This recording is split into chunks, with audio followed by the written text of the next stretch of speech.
In this video, we're going to practice identifying and fixing comma splices. Before we go any further, please make sure that you've read the section in the handbook on run-on sentences because comma splices are a type of run-on sentence. Let's first define what a comma splice is. A comma splice is when you have two independent clauses in a sentence and you're joining those two independent clauses with just a comma and nothing else. And a comma is not enough to join two independent clauses, so when you do that, that's called a comma splice, and that's grammatically incorrect. In order to fix a comma splice, then, what you have to do is put in either a period between those two independent clauses, right, making them separate sentences, or a semicolon between the two independent clauses. A semicolon is a comma with a period over top of it. Or you could put a comma plus a conjunction between the two independent clauses, such as comma and, comma but. The other conjunctions would be or, nor, for, so, or yet. And so those would be the ways that you fix a comma splice error. So what I'd like you to do now is pause the video and either print out or download this handout of about a dozen student examples, and most of them, not all, but most have comma splice errors in them. And I'd like you to identify the comma splice and then fix it, as we talked about, by putting in the period, the semicolon, or the comma conjunction where needed. There are 2 or 3 that are correct, so you can just write correct for those. So pause the video now, and then I'll come back and show you the correct answers for these lettered examples. All right, coming back, let's look at A.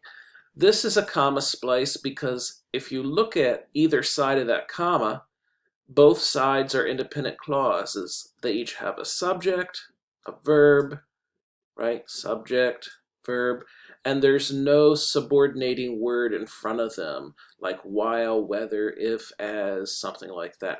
So we can't just join those with a comma. I'm going to put in a semicolon here. I could do a period as well. Semicolons are usually used when you want a more tight joining, and I think that fits this here because it's kind of a doesn't do this, but also does that kind of a sentence. All right, in B, this is the comma splice right before Quinlan, because here we have an independent clause, and then this is an independent clause here. It's a signal phrase followed by a quote. So I'm going to put in a period there. Generally, when you have a signal phrase and a quote, that should be the beginning of a new sentence. C is actually correct, but it's worth taking a look at because it shows you the proper way to join two independent clauses when you have a transition, which is a very common pattern. So this is an independent clause, and that is, right? Each has its own subject and verb, no subordinating word, and then we have this transition joining them.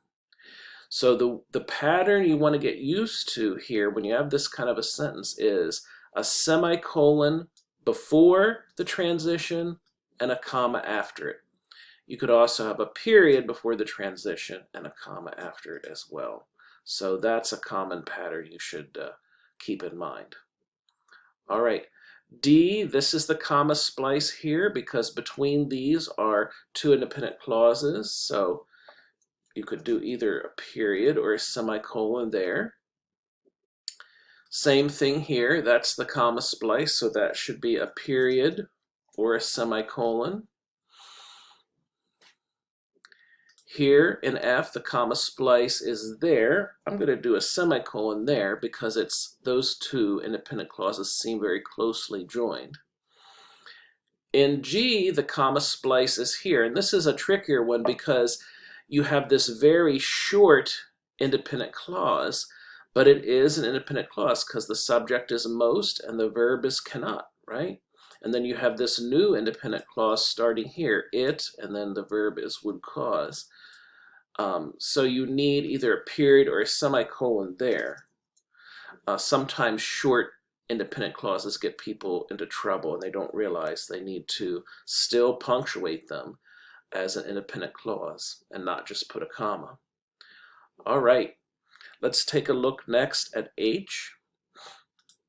The comma splice is before my, so I'm going to put a period there. And part of the reason is the sentence might be kind of long if I just did a semicolon. All right. I is actually correct. There's nothing wrong with that. It's a couple of pretty, somewhat complex sentences. So you've got commas setting off introductory phrases and ending phrases, but that's a proper use of the comma. So we've got a nice period here between the two independent clauses, so that's correct. J, the comma splice is after flushed. So we need a period or a semicolon there. K is the incorrect version really of C, because we've got two independent clauses, this and that, connected with a transition. So here we need a semicolon. All right, L, two short independent clauses together, so that's a comma splice, so we need a semicolon.